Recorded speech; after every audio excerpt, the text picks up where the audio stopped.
At Donington this weekend, we will be craning our necks to see who is going to McLean up. This is the Donington preview.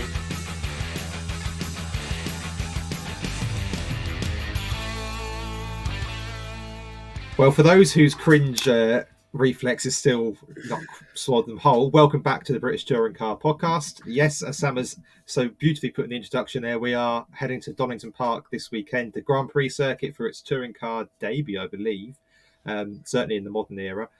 We are going this weekend, which is good. That'll be 2 on the bounce, which is really looking forward to. Sam, you join me as ever. How are you? Yeah, and that's what happens when you let me do the intros. Just putting that out there. I gave you the opportunity and you turned it down. I mean, they're no worse than what I normally come up with, to be fair to you. Yes, exactly. Yeah, we are going this weekend. It'll be nice to see a slightly different layout circuit of Donington. One that I'm excited for as well. I think it will bring some difference in action. And it will certainly be different to last time out at Knockhill.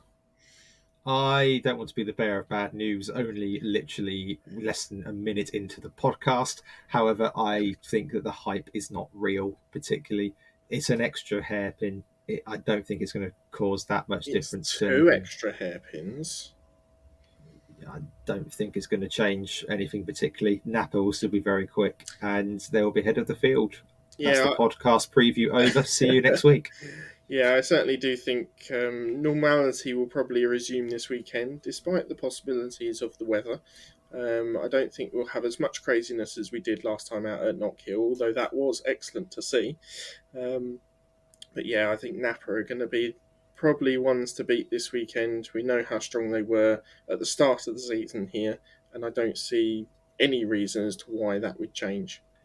No, but you have mentioned the weather there, and it is remarkably, as we record this on the Monday, due to rain this weekend, which I think... I say it's going to rain every weekend. I'm hopeful. Yeah, the weather forecast is quite solid for the Sunday. That is going to be a big block of rain as we record. Yeah. If it does rain, I think this will be the wettest season I can remember, where we've had rain at so many events. Obviously, we had it in Donington. It's certainly created a lot of changes. Yeah. Although I don't think it's had a bigger effect as when it used to with ballast on board and people were having to change their setups all the time. I think, apart from obviously what we learned with ride height issues last weekend, I think setup-wise there isn't too much to change. I'd agree with you. Should we go through the circuit then? Yes, very much so. Grand Prix circuit.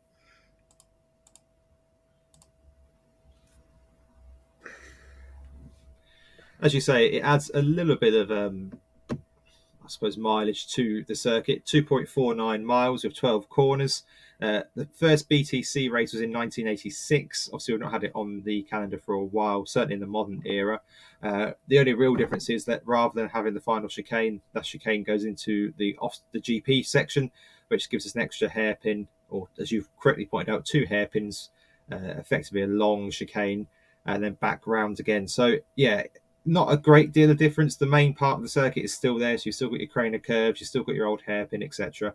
And that's where your action points are going to be this weekend. Obviously, because it's not been on the circuit calendar for so long, we haven't got a quali lap record or a race lap record in the modern era, so we can't play that game. So I've got a different game coming up a bit later on. Oh, I like games. I like games a lot. It's a momentum killer. I would say the GP layout, obviously going left at the S's rather than right, you're coming down to 2 big stopping points in at the Melbourne hairpin and Goddard's. But I think Goddard's could be quite important this weekend in getting a good run onto the pit straight, and especially for qualifying as well.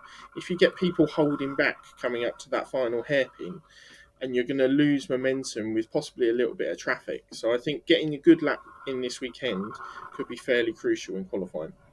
Do you think anybody does a Nicholas Latifi and goes the wrong way and forgets they're on the GP circuit? No, it will be sufficiently barriered off, I would expect. That's a fair point, yeah. When you said momentum killer, I didn't know if you were talking about the circuit or me, but yeah, I think you're right. I think it does cut off the natural flow to the circuit somewhat. Yeah. It also breaks up the long back straight, which is kind of good, I suppose. As I say, I'm not that hyped. We'll see if anything changes. I don't actually think it's a particularly good overtaking zone, as I don't think it's particularly wide enough. So I, I don't think we're going to see a lot of overtakes at the old hairpin. We might see a few. Sorry, at the Melbourne Melbourne. hairpin. Sorry, Yeah. we might see a few more coming onto the pit straight, but I'm not. I'm not. I'm to be convinced at this moment in Have time. Have you ever seen any racing on the GP circuit? Not live. I have seen YouTube Okay, clips. okay. So So yeah, I have seen some racing on the GP circuit before. I think I did. I went and saw I think the Renault World Series there when they had all their different series and the Clios and Renault Formula cars as well. So that hairpin, I think, might actually throw up a bit more action than you're expecting. I think it will be a good viewing point as well, watching them come left through the S's and then down to the hairpin, because you'll be able to see them go down the hill towards the hairpin and then come back up to Goddard's as well. Um, yeah. I mean, it'll be good for the fan experience. I think yes, there'll be a lot of maybe not actually. I think if we'd had the legends here, it would cause chaos in the legends racing. yeah, I'm not too sure. Maybe in the minis we'll see a bit of action here. Maybe I don't know. I need to see it live. I'm a little bit down on on the whole, on the season as a whole, really, because it has been so dominant. Which I think is, you have to just take your hats off to Napa, as we've oh yeah, discussed in the past. But it's not been a particularly exciting season. And I also think, and I put this to you on the way home from Knock Hill, and I'm going to put it to you to the wider podcast here. I do wonder if the spiraling costs of being in the touring cars is affecting the racing. Are drivers taking risks which might result in big bills to the damage repayments on the car? I don't know. That's a possibility that I think we have to factor in. The that's crash interesting. budgets are huge, and is it worth losing your season over one place potentially? And I think that's a question that might be restricting racing at the minute. I certainly think for drivers and teams lower down the grid, so Mm, obviously Team Hard running 6 cars, PMR being a fairly individual outfit, obviously moving up to 3 cars this season, I think on the whole they've been fairly lucky in their contact with other drivers has been low, so their damage bill has been low. yeah, I agree. Um, Obviously, Team Hard have gone through a couple of engine changes on Thompson's car, so I think that's why they might be struggling a little bit more. But WSR, Napa, and Hyundai, they're big teams. They're big manufacturer-backed teams. So I very much doubt that they're going to have financial complications, shall we say. Yes, maybe drivers like Halstead, who are trying to bring some of the budget with them, will struggle a little bit. But overall, I think the financial power that backs those drivers or those top drivers in those teams, it won't be an issue at all. I don't fully disagree. Although on the flip side, I can't remember a massive crash this year. And I'm not saying we want to see No, massive crashes, no, but you think you've had the Lloyd one at Autumn Park last year. yeah, Uh, we've had, I'm sure there's a couple more. The Andy Neat involved pile up at Thruxton 2 years ago. We haven't really had a big multi-car incident this season. touch wood, no. Touch wood. To say it's not something I want to see. No, I don't want to see people getting hurt or damaged, etc. But I do wonder whether is it a case that the standard has gone up? I don't think so because the drivers are basically the same. yeah. So what are the other reasons? I just wonder whether drivers are slightly more cautious with the potential for stricter or more limited budgets at the minute. I do think this season, though, we have seen more engine changes. Yeah, There are numerous drivers on the grid that have taken new engines above the limit of what is set, hence the penalties that they have in championship points, which I don't know whether that's down to reliability or, as you say, when they get back to the factory, having time to rebuild the engines and look through them and find any possible issues that there might be that could cause further damage. There are lots of various reasons as to why this season has gone the way that it has. Some of that is down to all credit to Napa and building an excellent car, excellent chassis, best driver on the grid, and having that combination of all the things come together. But I also think teams like WSR haven't found the right setup fully mm-hmm. this season. I think I they've agree. really struggled on that fact. We've seen how much of an effect Barry Plowman has had possibly on One Motorsport coming in that weekend. They seem to have found a new vein of form. And up until that point, two of the team hard drivers have been performing extremely well with that backing, which is why I think I said it either last week or in previous that engineers are having a big part in this championship and how cars are run. I agree. Just pick up on your engine point. I wonder if it's cheaper for the teams to replace the engine than it is to try and find out the problem Possibly. when you consider the labour and the parts and all that kind of stuff. Maybe again going into the budget problems, it's just cheaper to do that. Possibly. So a reminder of the championship standings as we come back into this weekend. Ash Sutton leads the way on 310 points from Tom Ingram on 273, so a gap of effectively 50 points. 40 points, sorry. 40 points. Maths was never my strong point. And then Hill is back on 260, effectively, who is 50 points 50 back. points behind. Well done. Yes, and Turkington on 229, effectively 70 points back, sorry. Again, maths is not my forte. I think we've both agreed that Camish and Turkington's championship tilt has ended. Yeah. Yep, I think even me, who's been saying you can't count Colin out for a lot of this season, is now counting Colin out. It's done as far as I'm concerned. They That's both too big a gap to make up. Yeah, they both had such a shocking weekend at Knock Hill. And I think that was really the final nail in the coffin for their championship challenge. Hill is very much on the edge. Obviously, that double win at Knock Hill has helped him out along the way in He's out of it, mate. trying to keep in contact. He's out of it, mate. But if he doesn't outscore Sutton this weekend, then I definitely think he is out of it. I think it's out already, mate. To be honest with you, I can't see a 50-point swing. Well, 50, yeah, no, not for me. Not for me. But strange things have happened. Yes. My game this week, as we can't Go do it, is that Sutton currently has 310 points, as discussed. Yeah. This would have won how many championships in the last 10 years at this stage already? In the last 10 years, you say? Yeah, so we're going from 2022 to 2012 are the Okay. stats I have. So in those 10 years, how many championships would he have already won at this point? I'm going to go for 4. Okay. I'm going to tell you that's wrong. Would you like another guess? Higher or lower? Lower. Lower. Oh, okay. I was surprised. 2 then. Correct. 2018, Yep. 304 points, and 2016, 308 points. Okay. He's close to 2019's margin, which is 320. Yep. And he's close-ish to 2014's margin of 2015's margin of 348. There is a standout year where I don't think even he will get to. So just to go through the list, 394 in 2022, 357, 356, 320, 304, 372, 308, 348, 434 in 2014, which is huge. 397 and 408. So 2014. Shedden? No, it was Colin Turkington. And I said wow before I came onto the pod because just looking at that year, he took, let me just do some quick maths. That's 4, 5, 6, 7, 8 wins. Yeah. He took so what Sutton is on now? Yep, he took 1, 2, 3, 4, 5 seconds. 1, Yep. 2, 3, 4, 5, 6 thirds. And his lowest point scoring finish that year was 8th. He only failed to score points on 4 occasions, 2 of which he'd already won the championship by. Wow. He put a run together of how many successive podiums would that be? 1, 2, 3, 4, 5, 6 there. 1, 2, 3.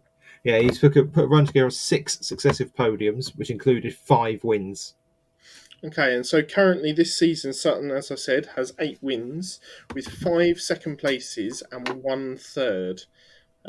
He has had a 15th and a 12th at Donington and Thruxton, along with obviously the 3 retirements at Donington, Alton, and Croft. Is it those retirements that you think might stop him actually going on to beat that championship total?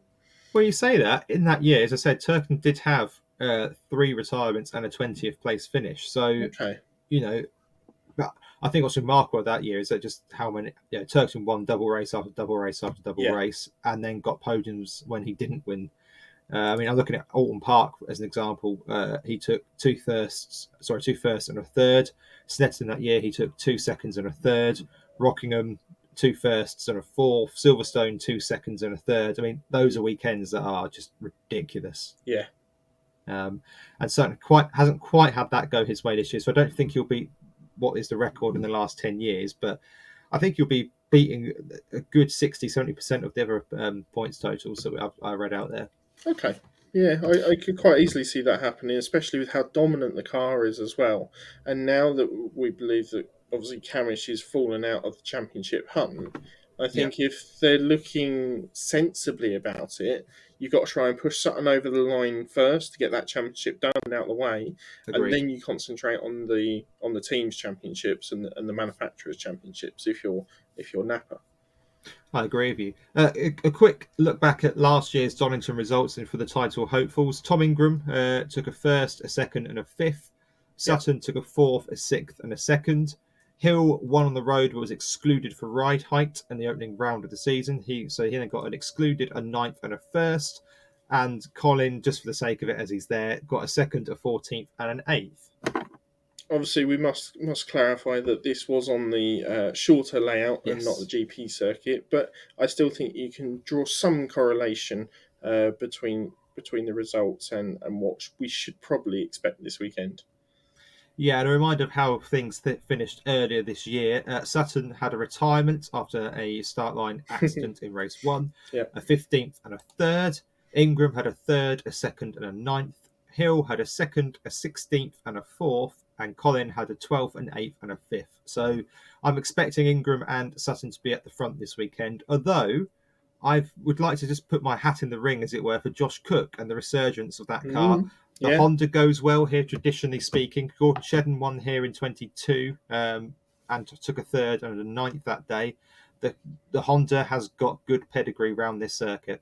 Do you know what also goes sneakily well here is the Astra. It does, yeah. And my hopes and expectations are probably right up here for the Astra this weekend, and I I'd agree. really hope they don't fall foul either to the weather or just dire luck, basically, whether they have an accident or whether they have mechanical issues. They've been performing so well and so strongly throughout the season across all three drivers in the team that it would be a real shame if this was the weekend where the expectations are probably the highest for them that actually lets them down. Absolutely. Couldn't agree more. Our predictions will be quite boring, I think, given that the way the season's gone. So, do you see any surprises this weekend? Is there any driver that you think might, for good or for bad reasons, surprise us this weekend? That's a good question. As you Thank you. say, I think One Motorsport are on the up. Toyota had a very mixed weekend at the start of the year, had a couple of retirements, had reliability issues. So I think we might see a much better and much more positive weekend from them. But if we're looking at rain, then it could be a roll of the dice for anyone, really. If you make the right decision, like we saw Chilton do at the start of the season, then we could have a surprise winner outside of possibly those top 5, 6 drivers in the championship. Yeah, I don't see any surprises, good or bad, this weekend. To be honest with you, I don't really see any surprises for the rest of the season. We've got tracks that, whilst aren't bad, I don't think are going to throw up anything particularly surprising. I think we've had the tracks where weird things can happen Yeah, already this season. I see nothing but Napa dominance this weekend. Rowbottom, I think, might be a surprise in the sense that I think he might be closer to the pace of Camish this weekend yeah. than he has been for the rest of the season. But other than that, maybe I suppose you might make a surprise that One Motorsport. I think they're going to get at the very least a podium this weekend. They seem to have Okay. made some real steps forward with that car, Yes. and Cook goes well here, and the car goes well here. Quickly into the Jack Sears before we go on to our full predictions. And obviously, at the minute, Dobble leads the way from Watson. Patterson is in that championship hunt as well, He is. as is just about Osborne and Pearson, although probably not so much now. Anything that you see, particularly this weekend in the Jack Sears, I think that you're right. The PMRs will be good here, Yeah. and as such, I think it's absolutely vital that Patterson, Pearson, and Osborne, at the very least, finish all three races and score as many points as they possibly can. Yeah, very much so. Looking at how the Jack Sears Championship is developing, and as you say, PMR looking strong at Donington, I have a feeling it's going to come from one of the PMR boys this weekend. Mm. And probably Patterson off the back of the weekend that he had at Knock Hill has just got to do very well to either keep pace with them and try and challenge them, but also then take advantage of if there are any slip ups, if one of those Astra drivers gets shuffled down the pack a little bit, really start to try and push for those positions if he wants to go for the Jack Sears trophy at the end of the season. I'm not going to put this in my predictions, and I'm going to absolutely live to regret it when you clip this up and laugh at me. But Aaron Taylor Smith gets a podium this weekend. See, I was thinking whilst at work today, should I change one of my predictions to be based on PMR? And Mm. the prediction that I was thinking of including, which I haven't, was seeing all three drivers have a top 10 finish this weekend. I think that's a yeah. I think that's likely, It's and I right on also the think cusp of possibly coming true, but if the weekend goes to plan, then yes, I think it could quite easily happen. But with the possibility of rain coming, then anything could happen. yeah. And if rain does come, do not rule out Andrew Watson for taking No, a race win. And I'm going to say it a race win because he is very good in the wet. And depending on how things go, do not rule out Andrew Watson taking a race. He was ridiculously rapid here at the start of the season in his first ever race in the rain. and now he Um, knows how to use the hybrid, mate. he does now know how to use that. Absolutely, he took a second at Knock Hill Yep, in the wet conditions. If it rains, do not rule him out for a race win. interesting. Shall we get on to some predictions then, mate? Yes, good shout. So first up on the prediction list, I have Camish for a pole position.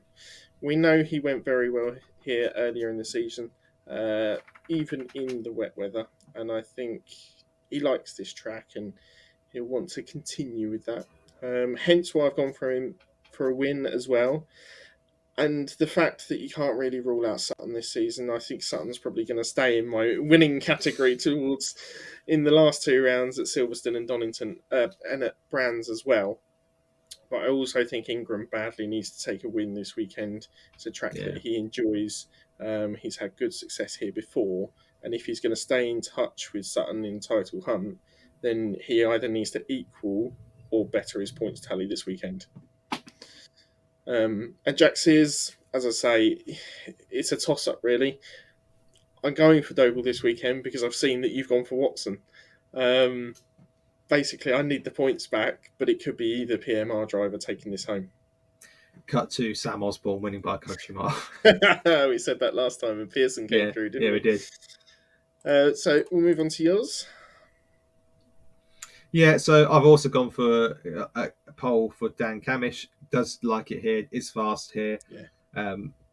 Will obviously have more hybrid than his counterpart Sutton. And actually, for all the jokes about hybrid, I think this is one of the few tracks it might actually make a bit of difference. Having that spur off the S's down to the hairpin. I can see Oh, blimey. logically.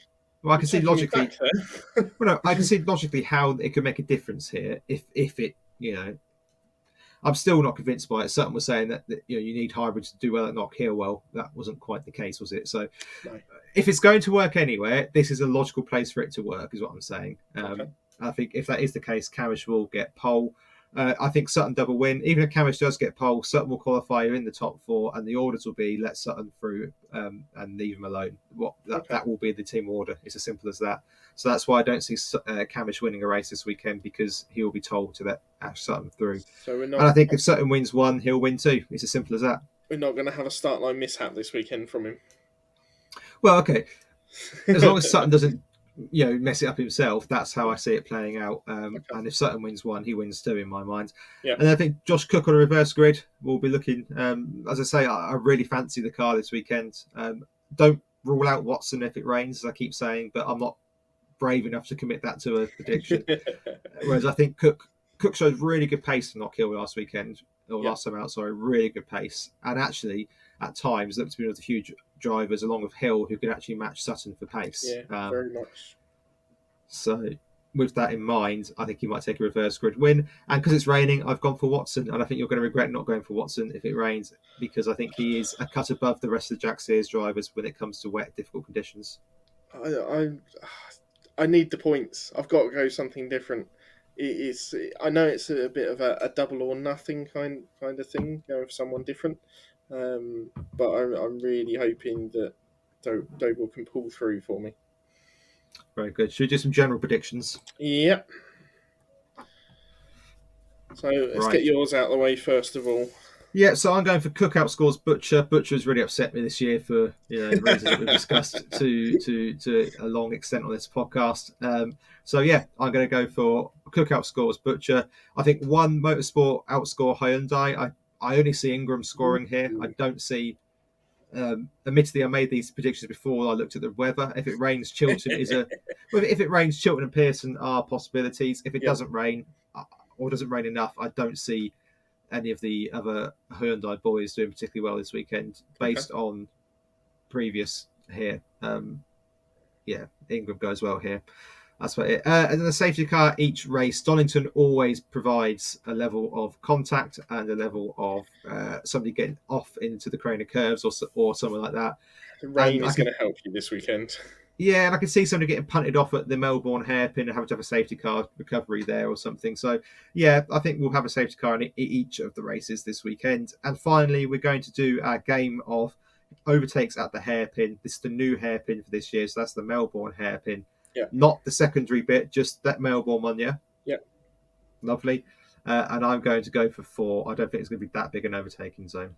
Okay, and just to clarify, they have to be behind before they get into the hairpin and in front before they get to Goddard's. Yes, and if somebody goes off there and everyone goes past them, that does not count as an overtake. It's got to be an No. on-track overtake and not because of a problem. So if they pull to the left, Yeah. we're talking an actual racing manoeuvre, yeah? Yep, that's absolutely fine. Just closing off all the loopholes now before somebody inevitably goes off at the hairpin on their own, loses it, Nick Helseth looking at you, and then everyone goes past them. That does not count. Oh dear. Yeah, no, I can completely agree on that one. Lovely, thank you very much. So for me this weekend, I'm going for Dan Lloyd to outscore all his Team Hard teammates combined, which I'm hoping his performances this season, we've been used to seeing him just inside the top 10 or round about that sort of position. And it's normally only maybe one or two other hard drivers that have been scoring points. So I would just say at time of recording, we do not know who is at Hart this weekend, if anybody, in place of Nick Hamilton. I believe I've seen online that Rob Huff is busy with other things, so it won't be him. Okay. So it depends on A, whether that's true, and B, whether they bring anybody else in for this weekend, assuming Nick's not back. Yeah. Either way, I don't think it'll have too much of a bearing on this prediction. I think Lloyd is just a little cut above the rest of his teammates, and also he does seem to go quite well here. He did really well when he was in the PMR Astra. This is where they bring in someone like Bobby Thompson for the weekend, just to really upset you. Yeah. So my second prediction is Toyota to outscore One Motorsport this weekend, and I'm just going on the little flip side of Toyota had a really bad run here at the start of the season, and I think how they've improved. I think they sorted some things out, and I think last weekend Rob Collard and Gamble would have gained a little bit of confidence from where they finished. Go on, Ricky Collard. Sorry, Gamble Clarity. and Collard gained confidence last weekend, and I think Butcher will certainly be looking to resurrect some sort of points tally this year. So I think they might have a little fight back this weekend. I also don't see Moffat going too well here, but we'll see. And finally, Morgan to outscore Jelly. I have a feeling this may be a Jelly disaster weekend. I don't know why. It's just something in the water that he's had such that high of Knock Hill that it's all going to come crashing down. But that's just how I feel really on that one. And then my hairpin overtakes, I think there are going to be 7, possibly even a few more. It's a nice wide hairpin. It'll be interesting to see if someone gets a bad exit off the second part of the S's. Someone gets a little bit of an overlap. I'm hoping for plenty of action down there this weekend. It's interesting with the Jelly one because when it rains, he tends to be quite good. Yeah. But I agree with you. It'll be either a Jelly masterclass or a Jelly disaster class, and there won't be a great deal in between. Absolutely. I think then, other than giving you the TV or the race times rather, that sums up the podcast. So obviously on the Saturday we have qualifying, which you can find on the ITV website. I think among other places, but that's the place And we watch YouTube. it Yeah, on YouTube as well. Thank you very much indeed. That will be at 15:35 to just gone 4 o'clock. No top 10 sprint this weekend, just normal qualifying yeah. procedure. Then on the Sunday, we have our first race at 11:45. We have our second race at Quarter to 3. 3:45, and our final race at 5:25. Good luck to everybody getting out the car park. We'll see you on Monday. It's a good job it's bank holiday. Can I just point out? I want to try and park where we parked for the start of the season because we got out so quickly compared to where we parked previously. I'd love it if we could try and get in that entrance again. All right, Kevin Keegan. Just love it. Bloody Um, love it. we need to sort that out at another time, but not Yes, here we do. live on a podcast. Sam, do you have any final thoughts ahead of the weekend? Looking forward to see a new layout circuit. Yes, I know it's still Donington, but we've got something extra to add this weekend, so it'll be interesting to see what action that throws up. Support package is fairly standard. We've got two lots of Porsches, some F4s, and some Minis. Rain comes in any of those races, it could always get a little bit entertaining, and yeah, a bit of a break after this weekend as well. We've got, I think, 3 or 4 weeks before we go back to Silverstone for the last 2 rounds. Absolutely. How about you? Yeah, my final thoughts are that despite my inability to order things correctly, we will be taking this with us, which is the flag that I had printed, thinking it would be a nice big flag, and it's not. It's the size Oh, of A5 rather. However, this will be pinned onto probably your backpack throughout the day. So if yeah. you do see this flag, this lovely flag, which could also be used as a handkerchief in an emergency, then please do come and say hello. I just hope we Yeah, don't have to shelter under it. I'm not sure to be honest with you, it's not even gonna. But yeah, that will be pinned on us in lovely blue. So do come and say hello if you see that flag on our rucksack. Other than that, I'm looking forward to being at a live touring car event, no matter how pessimistic I sound, even though Napa are going to dominate. All right then. Well, do come and see us if you see us there. Come and talk. We don't bite. We're quite happy to have a chat with you. Don't forget, if you come and correctly identify Russell's everyday car, you will get Oh a yeah, little sweetie off of him. And we will, of course, be back with a review with the driver grades and a few little podcasts in between Donington weekend and Silverstone in late September. But until then, goodbye. you've made a promise there. Bye.